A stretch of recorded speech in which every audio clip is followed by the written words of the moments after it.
Nice Radio Callaloo presents Just Another Look.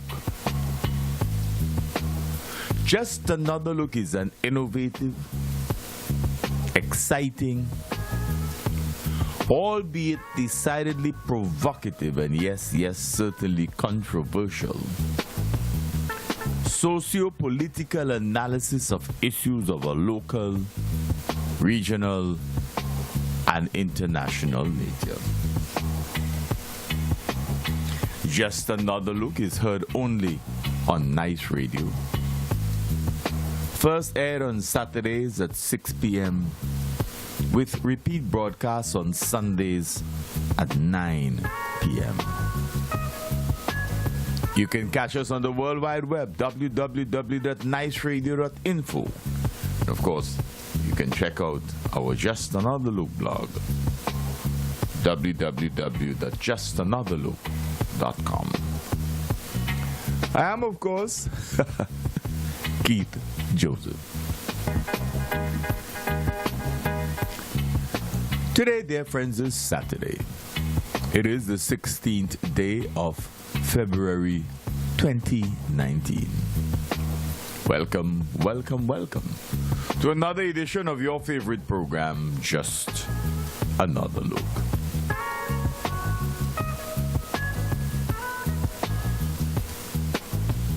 There are so many issues that confronts St. Vincent and the Grenadines today,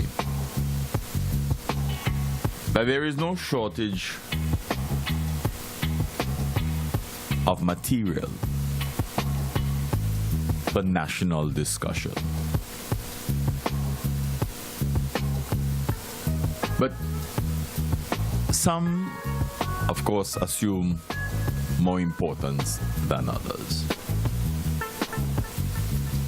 We want to start this week's program by looking back, as we usually do, at some of the recent events. Because we believe that recent events in this country of ours, St. Vincent and the Grenadines, should compel every Vincentian to revisit their understanding of law,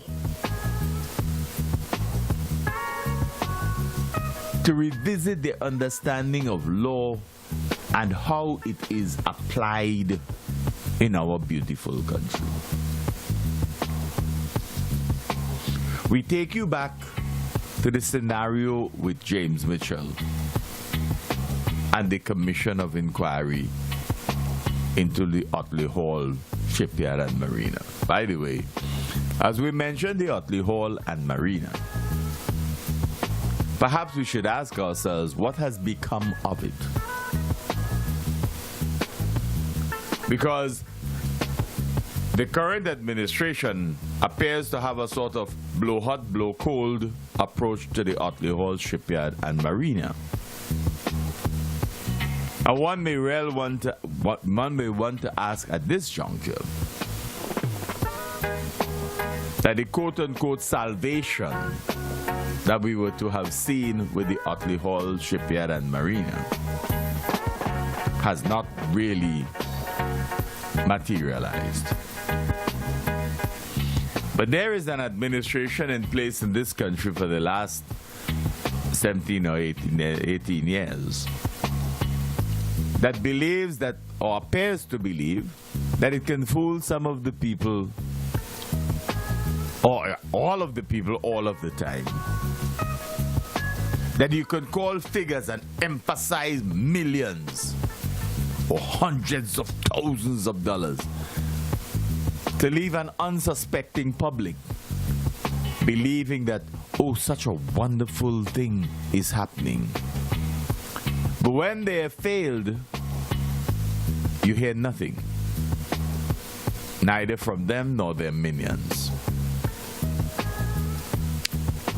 And it is interesting because they keep utilizing their beloved Star FM so regularly But clearly it is to reach their minions and to keep them appeased.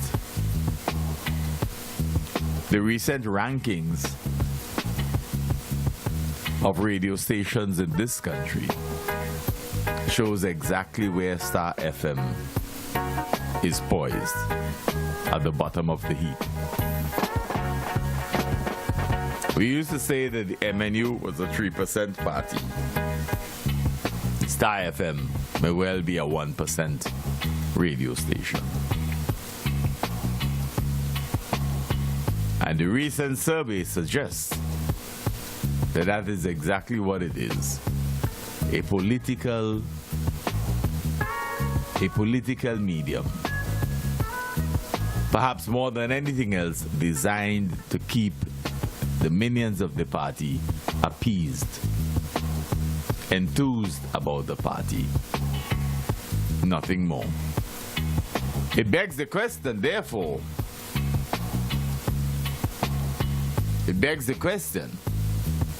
about the kind of sponsorship support it seems to be getting from some sources. But that is a totally different issue.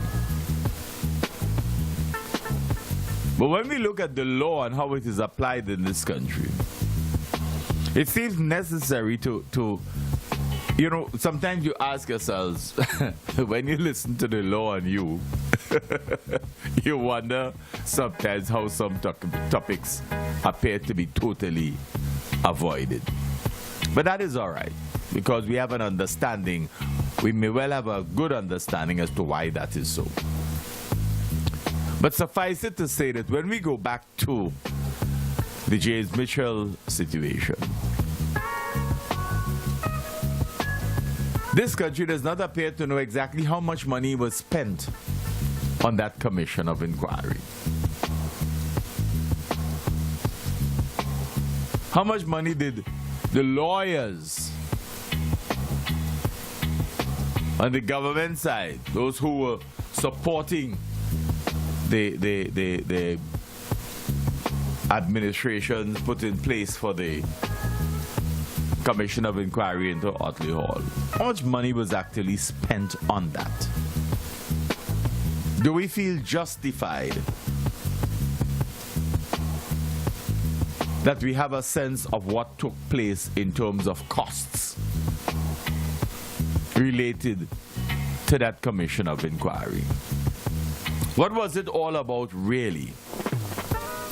And if the Commission of Inquiry into the Otley Hall Marina and Shipyard was so important, how is it that after the ruling of the Privy Council on James Mitchell's case, we've heard nothing since then about it? So, what exactly was this inquiry about? Was it an attempt to get at James Mitchell?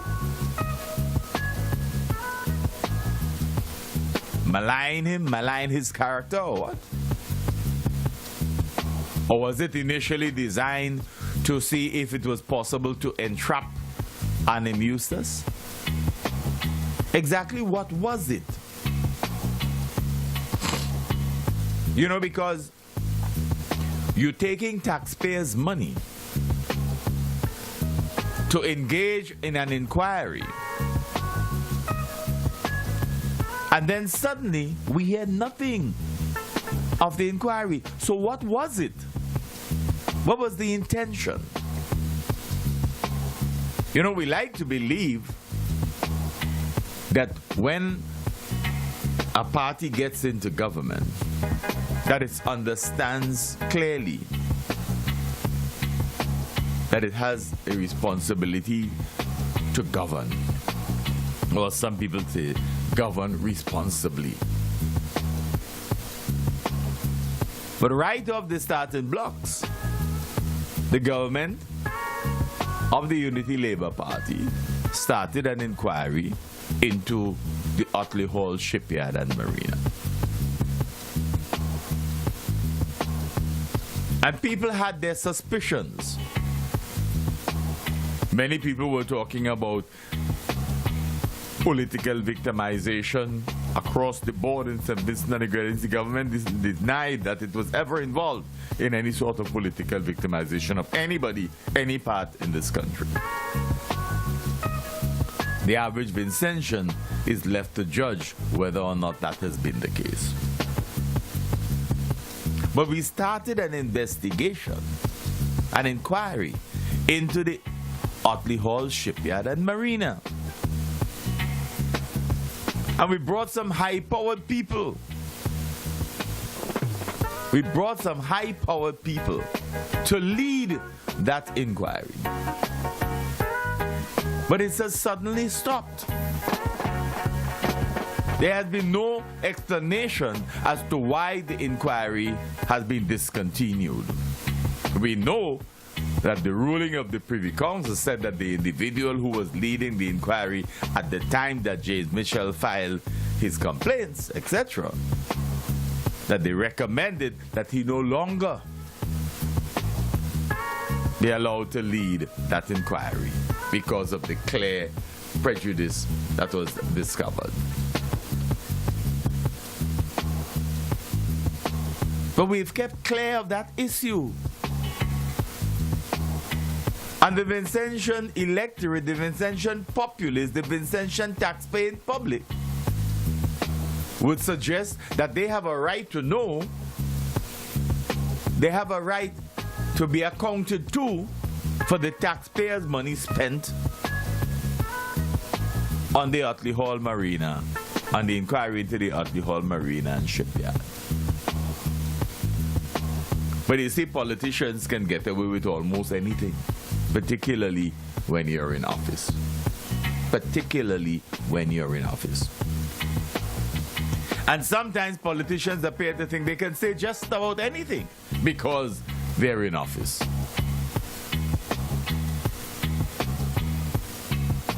So here we were doing an inquiry, spending taxpayers' money, and we don't seem to feel it necessary to be accountable. We also don't seem to feel it necessary to apologize those who we may have wronged. Because politicians in office, politicians whose party are in power, often tend to see themselves as near infallible. They can say no wrong, they can do no wrong. And it's the reason that they pontificate to all of us. They would like to see all of us as their minions, but we are not. We are not.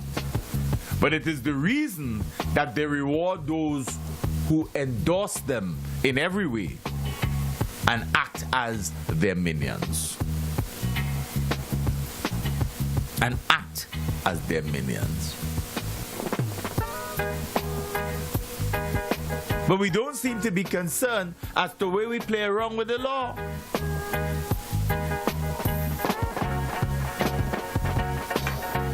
So when we expected that the legal fraternity will have come out and made some clear, definitive statements on the charade that turned out to be the Otley Hall inquiry, they have for the most part remained silent. They have for the most part remained silent. But it must boggle the mind as to how we practice law. What is our jurisprudence in St. Vincent and the Grenadines? The average citizen must become concerned. We can't sit down and say, that's something bigger than me. It involves you because it involves taxpayers' money. And taxpayers must begin to make demands of those who govern them. And the critical demand is accountability. In politics, much of what is presented by those who govern is designed to distract you from what is really taking place.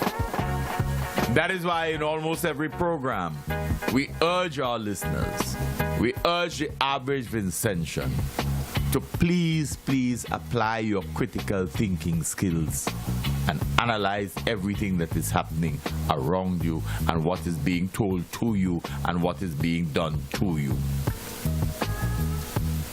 Because very often, the politicians claim they are doing it for you.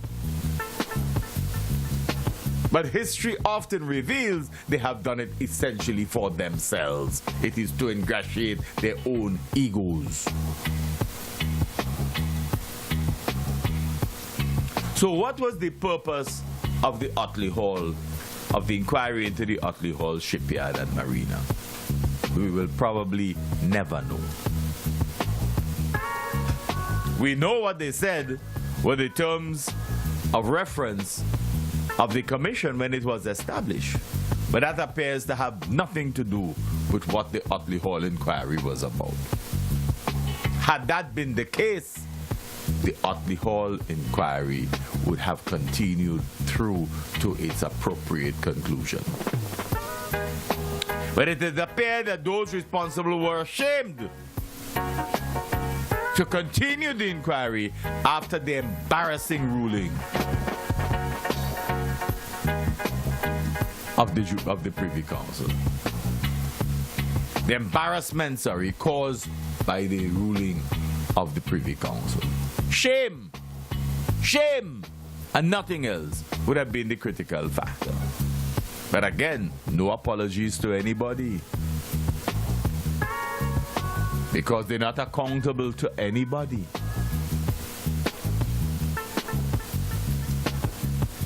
So here is a situation where we believe so much in the principle of law and order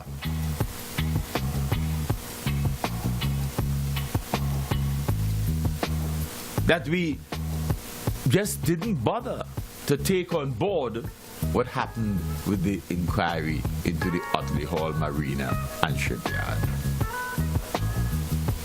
Remember, remember that James Mitchell went from court to court to court to find justice. Because the interim report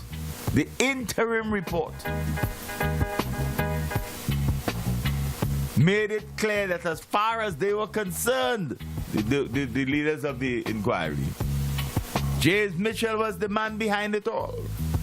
James Mitchell was the man who managed and manipulated everything.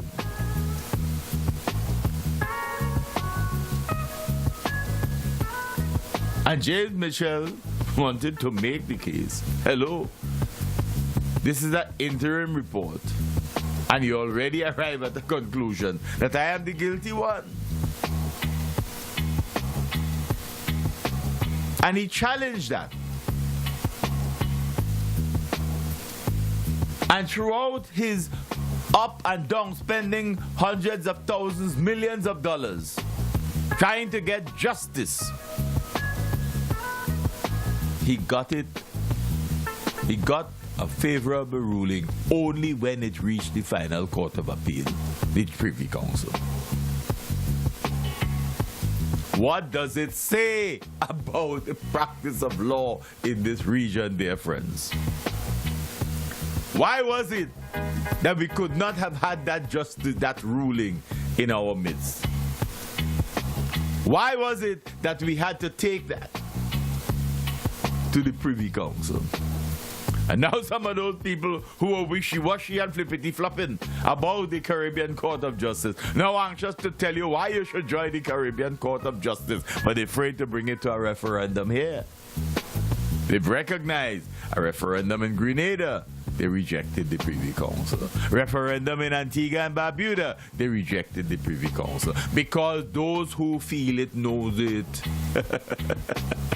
Those who feel it knows it. So you expect after the way James Mitchell was treated, going from one place to another to try to get justice, he had to take it to the Privy Council. Had he not gone there, God only knows God only knows what would have happened. And all of those who are anxious to tell you about the law would have sat there and remained quiet. They would have sat there and remained quiet, as they do on specific issues.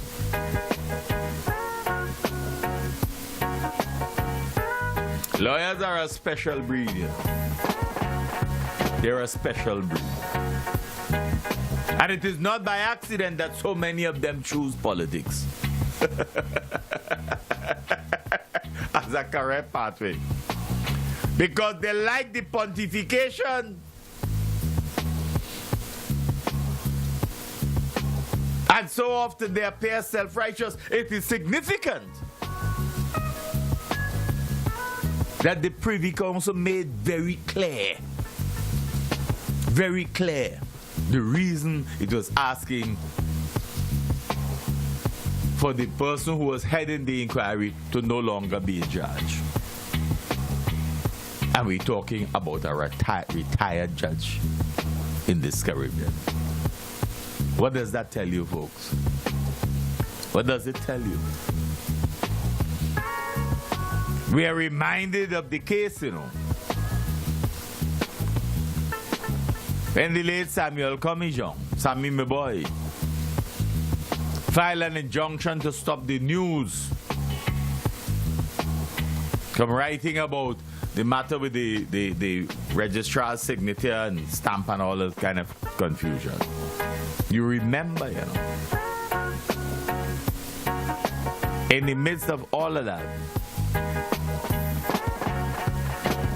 when the injunction matter was brought before Justice Ian Mitchell, he also went on to say,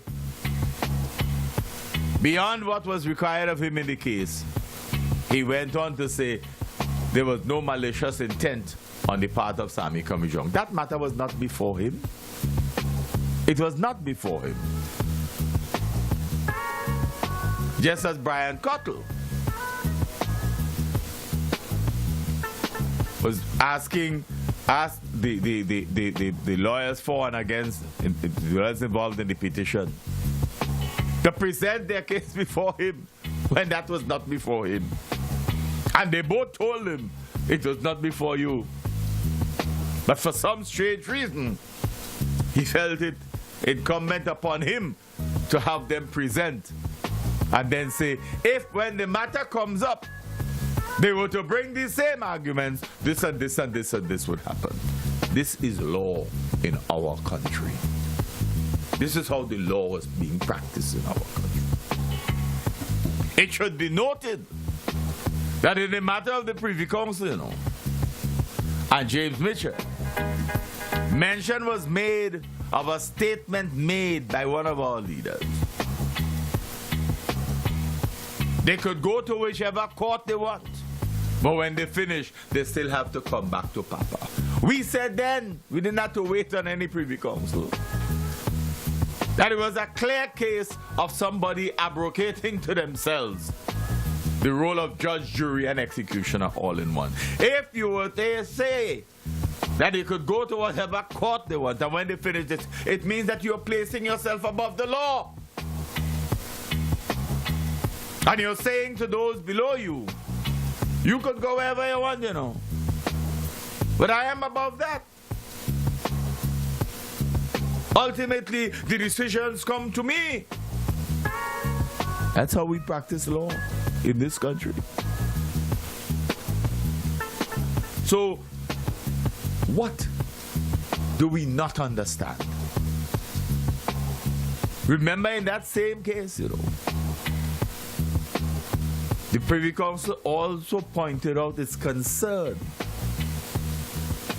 with a change in our law to allow those who are involved in inquiries to meet their own costs, even if they win. They change the law while an inquiry is in progress. What does that tell you? You see, in this Caribbean of ours, we have been introduced to an understanding that our political culture is such that essentially we are prime ministerial dominant. The governance practiced in the English-speaking Caribbean is prime ministerial dominance. And so we're not surprised that in many instances, prime ministers see themselves not just above the law, they see themselves as the law. They see themselves as little lords, as little King Tuts, benevolent dictators. I do this for you. Come and see me. I will make this happen for you. So that you transform your own society into an array of beggar maids. Into an array of beggar maids. And so politicians get up on their platforms and remind you what they have done for you. They very rarely think of what they have done to you. Because in many instances, politicians, political leaders in our Caribbean literally emasculate the population. Many engage in the systematic manipulation of the electorate. They play with their minds. And continue along the path of our colonial heritage. That you must be utterly dependent upon them. They insist upon a patron-client relationship. They offer you their benevolence. And you are supposed to be engaged in unlimited obeisance. That's what we do in these islands, these rocks that pop up to and fro in the Caribbean archipelago. And we create minions. We create minions along the way who regurgitate the rubbish because they get some of the droppings from the master's table. So they see themselves emboldened and they continue to talk down to those below them. They continue to act like those to whom they are obeisant.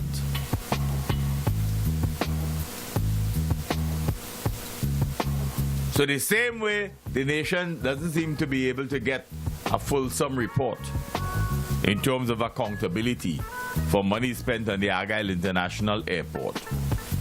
The same way we seem unable to get clear accountability as to who got what in the Otley Hall inquiry.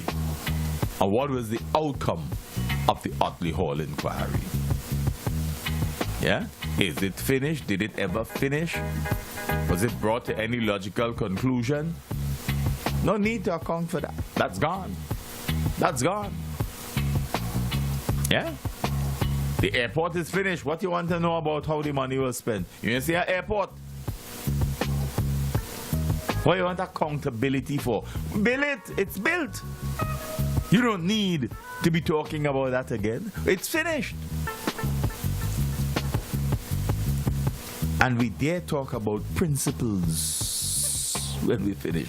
Principles. And that's why, you try to avoid sometimes listening to parliamentary debates. Because you recognize that this is all politics. That the parliament is a place to showboat. And I tell you, we are here about the people's business. But they don't involve the people in their own business. They make decisions of and for you. Because they said, you elect me. Remember James Mitchell, they elect me to lead, not to follow.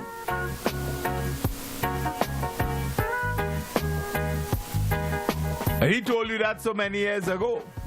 And Gonzalez comes and he says, I will introduce a consultative democracy.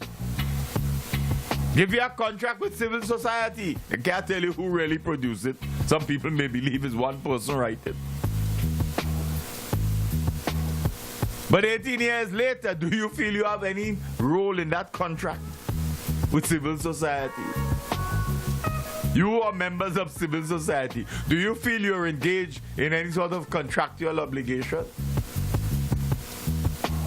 Instead, you're supposed to feel dominated, dictated to. There's no consultative democracy in existence in this country. And that's why sometimes when people tell you they're having a consultation, you laugh. Because we used to have consultations on the budget. And what became of it? Yeah? We moved from consultations in Peace Memorial Hall to the Minister of Finance sitting down in a studio in 705 then, as it was called. To nothing at all. To nothing at all. Yeah? So when you're ready, you call the Chamber of Commerce and say, this is what I'm going to do. They can't say they weren't consulted, because you call it a consultation, but essentially you're telling them what you have already put in the budget. And that's why the public had no interest in what were budgetary consultations. You were calling them essentially to justify what you had already decided. So it's the way we practice law. It's the way we do things. Parliament is supposed to be the legislative arm of government. That's why they refer to them as lawmakers. When you listen sometimes to the content of some of the presentations, you shudder at the thought. You shudder at the thought that this is the legislative arm of government. But the way the law is practiced in our beautiful country. So we have the Otley Hall inquiry as an experience. And many of our lawyers kept their mouth shut during the inquiry. They kept their mouth shut as James Mitchell went up and down the Caribbean. And they kept their mouth shut when the Privy Council ruled. When the Privy Council ruled.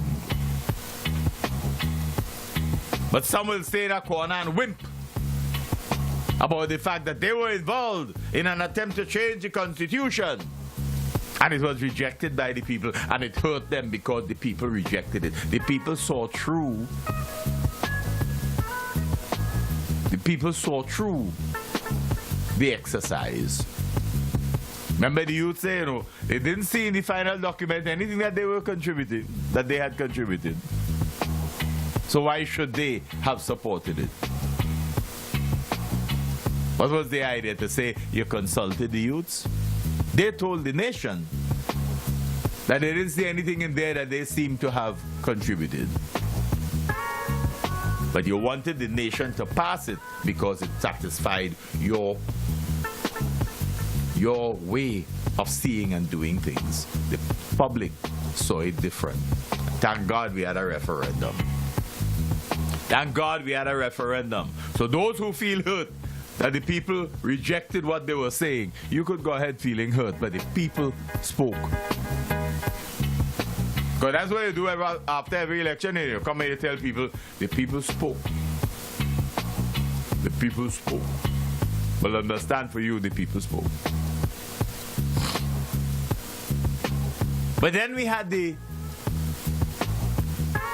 ruling of a local court on the matter of the public servants. 5 public servants. We had a ruling on that. And it is interesting what emerged. And again, our lawyers are silent. Again, our lawyers are silent. You know?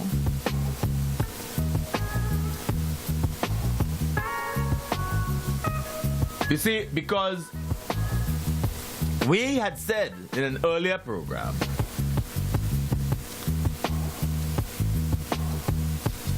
that as a result of the ruling of Justice Esco Henry regarding the 5 public servants whose case were brought to the courts by the Public Service Union, there has been a lot of public discussion. And many people have been insisting that the entire Public Service Commission membership should have resigned on principle. On principle. Because one is at a loss to understand what blazer they must have been thinking. Because remember, the first round of the battle that they lost in the court, was challenging whether or not the court had authority to deal with this matter. That was the first challenge that the Service Commission made. And the court had to point out to the leadership of and the lawyers representing Public Service Commission, hello, it's not individual members that come bypassing the Public Service Commission to come to the court. It is their legal, legitimate, registered representative organization, the Public Service Union, that brought the matter to the court. Simple legal matter. Simple legal matter. They lost that first round. And when they lost that first round, many people understood they would lose the next round.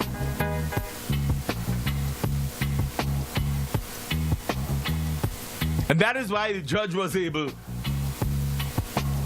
to commend Lawyer Dells for the excellent work he did for and on behalf of the Public Service Union, the representative organization for the 5 public servants. She was able to commend him. Sadly, she couldn't say the same for the other side. Because at the end of the day, you have to give thanks the same way we have to give thanks that the Privy Council was still the last court of appeal in respect of James Mitchell and his pursuit of justice in the Otley Hall inquiry. We have to be grateful. We have to be grateful that the court ruled that it had the authority, because when you understand what came out in the case, what came out in the case about the way in which our public service operates, and the matter of appointments and promotions, it scares you to know that that is how we have been operating. It scares you. But is there any shame on the part of anybody? Nobody resigned because of the ruling. Nobody felt sufficiently embarrassed and ashamed of what emerged in the court in the case of the Public Service Union versus Public Service Commission regarding those 5 employees. Nobody has expressed shame enough to decide, I will resign on a matter of principle. Not one. These are all honorable people. These are all honorable people. And our legal fraternity essentially remains quiescent. They essentially remain quiescent. One can only hazard a guess that they determine what is important to them to raise a cry.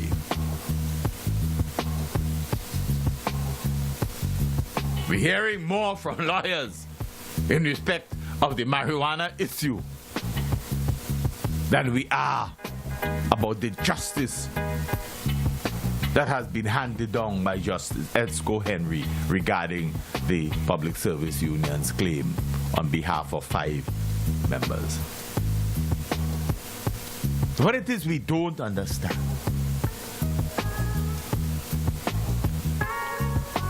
We asked before, is it possible that with all that emerged in the nation's court, the members of the Public Service Commission and those who appointed them believe that they did nothing wrong? In the same way that some politician get up and stated that when the man who would be king call in and talk about if he were there and had his gun, what he would do, and blah, blah, blah, that he did nothing wrong. They never do anything wrong, you know. They never do anything wrong. So maybe in this case it's the court that did wrong. Maybe they're desirous of having us believe that Justice Esco Henry may have done something wrong in her ruling. But they don't dare say that publicly. And so we ask whether the members of the Public Service Commission and those who appointed them read carefully the ruling of Justice Henry.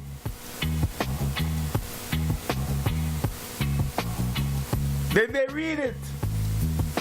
And did they read it carefully enough to understand how much of an indictment it is about the way in which they operated?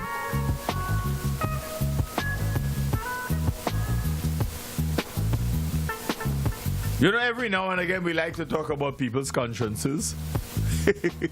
But sometimes you wonder if rats eat out some people's consciences. You wonder if rats eat out some people's consciences. Because we live in a democratic society and people have a right to speak out.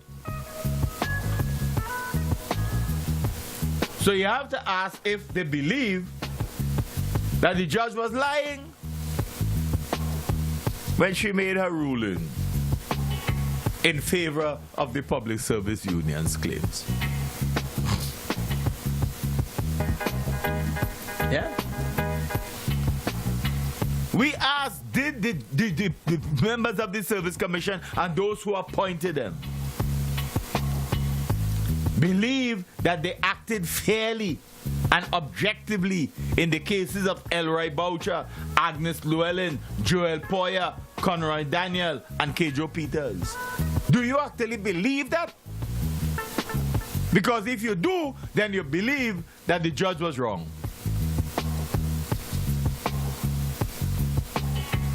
But nobody wants to resign and nobody is moving anybody else. We're living in a happy society, apparently. You listen to the Minister of Finance read the budget. It leaves you wondering how big people could stand up and look into a television set hoping that the whole nation believe what they're telling you. And that's why so many people, so many young people who are serious about life recognize politics as blatant mamagism. Blatant mamagism. What else are they supposed to believe? Many are saddened by what passes for politics in our country. Many are saddened. Many are saddened by the promises that people make as politicians to the electorate, knowing deep down that sometimes they are lying through their teeth. Knowing that sometimes it is about getting a few more votes and you don't care what you do to get it. That is why politicians seem now not so anxious to have any sense of morality. That is not important. What they perceive to leave you with is a sense of decency by the way they dress up as they go to Parliament with a jacket and tie. Then they're honorable people. But morality?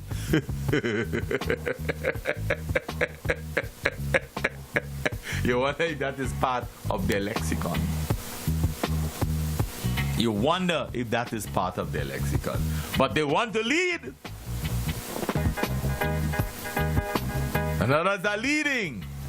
That is more important, to have the power to lord it over others.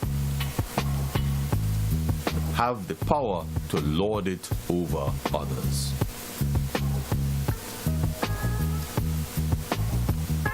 The politicians write the script, they read the script, they approve the script, and then deem it successful because they did it. Don't engage in any critical analysis. You have an airport, why you want to analyze it? It is there. Can't you see it? What more you want? Accountability? You mad or what? For what? That's not necessary. You have an airport and it's functioning. It doesn't matter whether or not we account to you for it. Why should we? Isn't that what we are being told, dear friends? Isn't that what we are being told? And so it boggles the mind that this is what is presented to us as our political culture. It reflects a level of backwardness that gives the lie to the suggestion that we are somehow independent. We are still so steeped in that colonial mentality. We are still so steeped in that sense of benevolent dictatorship. We are still so steeped in authoritarianism that it should scare us every time we think about it. Every time we hear them speak and pontificate and talk down to us, we should understand where it comes from. Maybe they can't help themselves. They are products of colonialism. Maybe it's all they know. Maybe it's all they know. Except that it's no longer externally driven, but internal. You see, we have to ask, when we look at the judge's ruling, in the case of the 5 represented, we know. The Prime Minister said he never wanted any friend promotions in the public service. He didn't want any friend promotions. But why then did he not act on the outcome of the court case? Why did he not immediately dismiss the current Public Service Commission? If, as a lawyer who'd been practicing for decades, he understood the ruling of Justice Esco Henry, why did he not immediately take action and remove the entire public service? But they're there still. And the Public Service Union that defeated the Public Service Commission in court is expected to do what? Trust them now? You expect the Public Service Union to trust the Public Service Commission going forward? Huh? How do we expect that? Huh?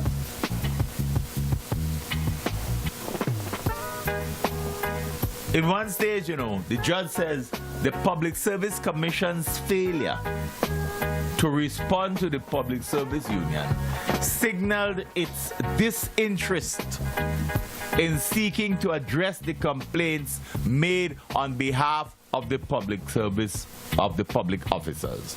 By doing so, the Public Service Commission effectively closed the door to the body of public officers obtaining relief in an expedient, efficient, and effective manner.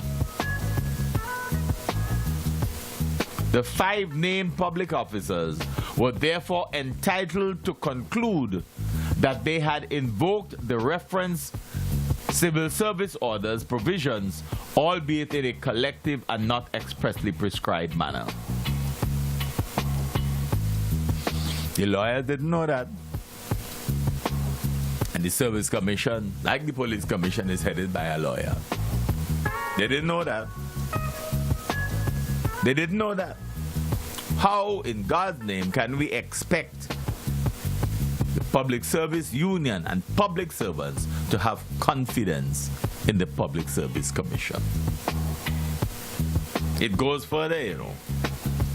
How can the public servants themselves have confidence in the Service Commission? It goes further still. How can the public service themselves have confidence in those who appoint the Public Service Commission members? Hello? Does it not follow? According to the Prime Minister, any right-minded, reasonable thinking person should understand that. It goes further. We have to understand the Service Commission has been wrapped up, battered over the head in the court ruling. Yeah? They first attempted to tell the court, you don't have jurisdiction over this. They can't come to you without first coming to us. But thank God, the court tells went as Public Service Union and not as individual complainant. And then, thank God, we had a Justice Esco Henry, who, in applying the law fairly and objectively, pointed to what we should all be ashamed of in terms of the mode of operation. Yeah?